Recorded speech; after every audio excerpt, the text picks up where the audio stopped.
I cannot be more excited because he's a delightful individual. He's a delightful individual who loves his Miami sports, and we love him. And he's in Gutenberg, the musical, right now on Broadway. Good to see you, Josh Gad. How are you, man? So good to see you. I love you guys talking about my Tyreek Hill of my Miami Dolphins and his very big post-Miami ambitions. Plans. Very big plans. Yes. I'd like for him to keep it in the pants for a couple of more years so that we can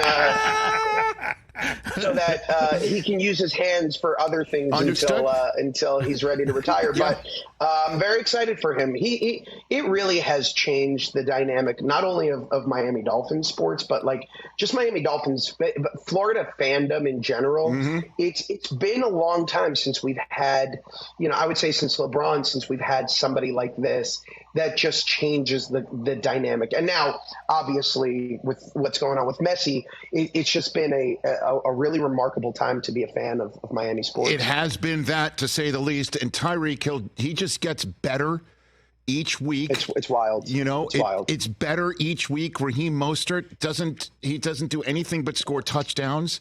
I was saying Tyreek's gift is he makes everybody around him better and faster somehow. Yeah. It's really crazy how much speed we've got. It's wild. Well, it's the coach too. I mean, he's Mike McDaniel's the By the way, greatest. he's funny. Have you ever chatted with him? Have you ever gotten a chance to meet with him at all, Josh? He's funny. I can tell. I'd love to get stoned with him. He seems seems like he's always taking edibles before he does an interview. Yeah. Before he wakes up to start his day. Yes. I am such a big fan of his. I love how he's just so unorthodox with the way he handles reports, with the way he handles press, with the way he handles talking to his team. I think that I've been hearing a lot about this lately, and I think it's pretty accurate that there's a very good chance Tua Tagovailoa is not our quarterback without Mike McDaniel having his back. And I think that's been the greatest aspect of his otherworldly coaching skills is he bet on this kid at a time in which everybody in the press took a lot of cheap shots and said, this isn't the guy. It's been remarkable to see Tua get confidence, to see Tua overcome some of the challenging setbacks of last season, and to go out there and just know that he has the skill set to do this and that he's got a coach who believes so fully in him. It's really fun to watch this year. I think you're absolutely right. I think that Mike McDaniel coming in was Tua's, I guess, saving grace. Obviously, his talent and his heart has a lot to do with it as well. But I just remember when McDaniel was hired, there was that video of him on Air Ross FaceTiming with Tua. And even then, I think most everyone thought, I know we did here, that this is an act, right? This is just his way of avoiding the subject matter of the departure from Tua that was inevitable in Miami. And instead, no, he meant every word. And then Tyreek Hill comes and he's like, he's as good as Mahomes. And everyone's like, yeah, right. Everybody was laughing up. Right. And it really has been, it's been remarkable to see Tua buy into that. It's got to be so hard. As an actor, I've dealt with my fair share of criticism from reviewers, from fans. When you do a performance and you can't help but take some of that in. And to psychologically overcome so many people, both professional and in the fandom community, including a lot of Miami fans, doubting you or doubting not even your skills, but your ability to stay upright, and to come back stronger than ever, to put your head down and go, I'm gonna shut up all the noise.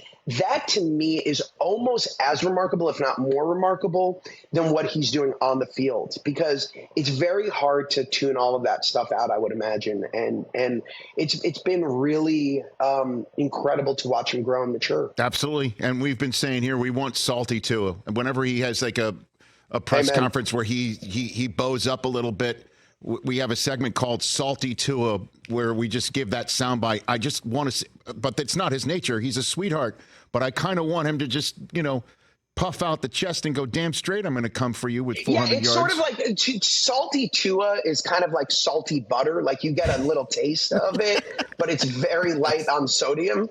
It's just kind of like it sort of gets the job done. But it's very sweet still. It's sweet even though it's got some salt to it. And I know also it's kind of amazing, just to bring this full circle, that Mike McDaniel is a successor to Don Shula, for whom, edible was a 30-ounce steak at 5 o'clock. You know what I'm saying? like, you know what I mean? It's crazy. Oh God, I do love a good Shula steakhouse. Yeah, it is. It is. And I grew up, I've told you this before, but I grew up, I started off as a New York Giants fan. Lawrence Taylor was kind of, there was a period where my best friend was a Giants fan. And so I kind of came into football fandom watching that. And then there was that infamous Leon Lett Thanksgiving game when the Dolphins played, I think it was 93. And that was the game that made me fall in love with Miami Dolphins. And I've never looked back. And that was Shula kind of towards the end of his prime. But I got a couple of years in there where I just so fell in love with that team and that coach. And, after how many coaches have we had in the interim? Right. Everybody from Dave Wanstead to Joe Philbin, to Joe Philbin. It's been kind of lonely and depressing. And to finally have somebody who comes and not only can do the job so handily, but seemingly loves to do the job. It's been remarkable, and it feels like we have a reason for hope, for a fan base that has had very little reason for hope in 30 plus years. And it's a wonderful notion. But that said, in the opposite spirit, I've noticed you drinking from a mug, Josh Gad, during this interview a couple times. Yeah. Are those the tears of Patriots fans that you're drinking up right now, Josh? Right now, are you drinking up the tears of Patriots fans? You know what's really nice is it's always good to have something to soothe your throat when you have been screaming for so much of your life that an organization has had way too much dominance over you and your fandom. Yes. I'm not going to lie. Yes. It hasn't been difficult to cheer against the evil hoodie and his lack of quarterback skills right now that he's employed there. It's been fun. I think we've had our asses handed to us for so long that we forgot what it means to actually not see the Patriots on top. But my heart does go out to all Patriot fans, kind of. You guys have had enough success and championships to last a lifetime. I love it. Spread the wealth. Spread the wealth, kids. Josh Gad here on the Rich Eisen Show. We'll get to Gutenberg, the musical, in just one more second. I want to talk to you about your Miami Heat and the run that they went on. Do we have to? Well, no, I mean, look, I know you didn't get Damian Lillard, but you still have, the team that is always lurking, right? I don't know what your thoughts are. It's a team that's always lurking. I want to. So I said this to a friend yesterday, and I want to pitch it to you, and I want to ask your opinion on this. Mm-hmm. So I'm worried. I'm a little worried about the psychology of the Miami Heat makeup, and what I mean by that is when you've got a superstar like Tyler Hero, who I can imagine feels betrayed. And you've got people like Jimmy Butler, who's been promised, a superstar player now for 2 years. What do you think that has any effect on the chemistry of and the makeup of the team psychologically? Do they start to sort of does doubt start to linger into the locker room? Is my fear. Lowry's name keeps coming up in trades, and I just worry that the chemistry and the makeup of the Heat culture, which is why we always seem to achieve, could be in jeopardy as a result of some of the, opportunities that have been lost, but the opportunities to also unload teammates who may not be happy that their names were associated with unloading. That's an excellent question. I guess the playing season will be the only way to see if it comes out in the wash. I will say that if if Jimmy Butler basically coming to blows with Eric Spoelstra during huddles of actual games isn't going to tear this team asunder, then perhaps trade rumors involving players that are still there, watching Damian Lillard show up in another spot might not break you up. Just because the culture as it's known is Spoelstra and the team and Riley, I mean, I imagine that will see you through. I just don't know if the seeing you through against a Celtics team that's as loaded as the Bucks is going to be enough. The problem is everybody got better. And we, on paper, we did not get better. In fact, we lost pieces. So I think as a Heat fan, we're a little concerned, but we also know that, like, with Jimmy Butler anchoring our team and Bam Adebayo, we're always in contention somehow because they just will it into existence. And it is the strength of Spoelstra, and it is the strength of this incredible organization and this Heat culture that seemingly everybody wants to play for. Well, maybe it's also the power of Evo, right, Josh? The new character. Yes. What did you just as a thespian, an actor, and somebody who understands roles very well? What did you think of Jimmy Butler's choice of new character Evo that he showed up with the hair and everything else? I really What'd you think? I really appreciated it. If I were to try that same hairstyle, I would look like Anton Chigurh from No Country for Old Men. With or without the vacuum. With or without the vacuum. Yeah. Yeah. Just with a coin toss constantly happening. I am definitely always interested in what new personas are the anchor of our organization takes on. As long as it keeps him from getting bored playing basketball, he can do anything he wants with his hair, and I will support it. Well, in that respect, Josh, because, we love you and because we knew we'd be discussing it, we have already mocked up a photograph of you with that hairstyle. Oh, yes. I love it. What do you think? What do you think? So that's I think the first adjective that comes to mind is terrifying. The second thing that comes to mind is a question, which is why? Why do this to your audience? Why do this to me? Why not is the more appropriate question. What do you? I mean, I'll send that to you. I'll send it to you so you can have it. I would actually rather you not. I would like all images henceforth of that destroyed. That's pretty upsetting. That's pretty upsetting. All right. So the split screen, you don't want to even see the split screen. We even have that ready. Oh, let's see it. Let's see it. I mean, we can have that ready for you. It's coming up. Yeah. There we go. I mean, man, this is brilliant. Right there. I think that's a buddy. All right. That's your next musical right there. By the way, that could be it, Jimmy. Rich will give you my number. Let's talk. Let's do it. Let's make it happen. I have an idea for a movie nobody will see. There it is. Coming soon to a theater near you. Josh Gad, I told this to you many times. The first time I was introduced to your talents and awesomeness and essence was seeing the Book of Mormon on Broadway years ago, 12 years ago. You and Andrew Rannells were just brilliant. Thank you, my friend. To see the fact that you're now back together again on Broadway in a musical is awesome. Gutenberg, the musical, or do I pronounce the exclamation points? How do I pronounce this? Because there's two exclamation points here. I would like to hear the pronunciation if you were to take on the exclamation points. Gutenberg, the musical. How does that work?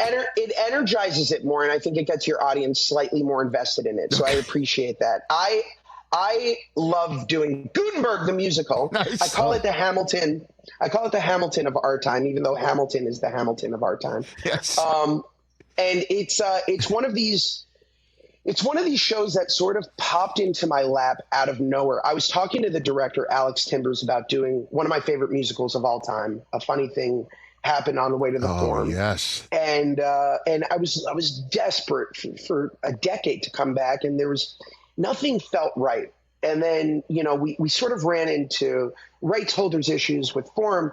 And one day Alex writes me and he goes, "Have you ever heard of Gutenberg the musical?" I said, I haven't. He goes, "Something I directed off Broadway years ago. I'd love to sing you the script and the music. Take a listen to it. And it's about these two guys, Bud and Doug, who have written a show about Johann Gutenberg, the inventor of the printing press, but they know very little about musical theater. They know very little about the subject matter, and they're doing a one-night backers audition to try to basically get a famous Broadway producer to produce this actual show. So very meta. And at first I was like, this sounds insane. And I read the script. And then I said, this is insane for all the right reasons. I absolutely loved it. And I said, the only person I would ever dream about doing this with is my Mormon co-star, Andrew Rannells. And he goes, funny you should mention that. I sent the script to him too. Oh, so he played us into his hands. And here we are 3 years later. And we're having the time of our lives. The response has been effusive. We just opened officially this past Thursday. And reviews and audiences alike seem to be going head over heels. So it's been amazing, and I'm having the time of my life being back on the stage. And when I cannot wait to see it. I honestly, I'd love to come to New York specifically to see that. You better come. And by the way, bring the kids. My 7-year-old and my 12-year-old just saw it, and my 7-year-old, my 9-year-old, and my 12-year-old just saw it. They listen to the Rich Eisen Show, so I'm worried about them calling me up and saying you don't know our ages. But they came to see it. They lost their minds. Fantastic. It's really fun. Well, you two guys together, honestly, I'll see anything, and certainly something that's meta. You said it sounds so inspiring as well. And the James Earl Jones Theater. Did you ever meet James Earl Jones? Did you ever meet him? I met James. He came to Book of Mormon. I actually think more than once, and we got a picture with him. Oh. And he's such a brilliant and lovely individual. And the first time I ever met James was I was in high school. I was in middle school. Yes. And he came to speak at our school, and I had never known he had a stutter, which is wild. Yeah. And he started stuttering in the middle of talking to us, and he started talking about how his entire life he's had this stutter. And it was such a it really spoke to me because I was overcoming sort of my own difficulties at that time, and I was really taken aback by like somebody who was just so open about their own kind of need to overcome something that felt insurmountable. And for me, it was anxiety. For him, it was this stutter. And I really, that has always stayed with me and left such a giant impression on me for most of my adult life. Beautiful. And now you're doing a musical back on Broadway with Andrew Rannells in James Earl Jones Theater. Everyone should go see Gutenberg, the musical. That's another way that I can say it. And again, I love that you gave both words exclamation. I did. Well, I mean, I pronounce the punctuation. That's what I do for a living. And why don't I get to see a picture of you with the Anton Chigurh hair? I think I have it. Don't we have one of those? Hold on a minute. We did that. I mean, this is all material, Josh. It's we're going over what we did a couple weeks ago, but I'll rehash it for you, just so you could see. It's great. You can just text pretty. It to me. No, it's not. It's not pretty. I can put it out there. In the meantime, just again, Chris, Gutenberg is not. It's the printing press, not Steve. Right? I thought it was Steve. That's what he was talking about. You must get that a lot. Steve Gutenberg. It often gets thrown out there as a subject matter that people think we're sending up, but it's not Steve Gutenberg. Okay. It has nothing to do with Police Academy or Cocoon. It's all about the guy who printed the first Bible. Okay, very good. All right, Josh, greatly appreciate your time. Gutenberg, the musical, love you guys. Starring Josh Gad and Andrew Rannells. It's great to chat with you, buddy. Let's connect again soon. Always a pleasure. Come to New York. I'll see you very soon. You got it, brother. That's Josh Gad, everybody, right here on The Rich Eisen Show. That was fun. He cracks me up, man. Catch The Rich Eisen Show every single day on the Roku channel, 12 to 3 Eastern, for free.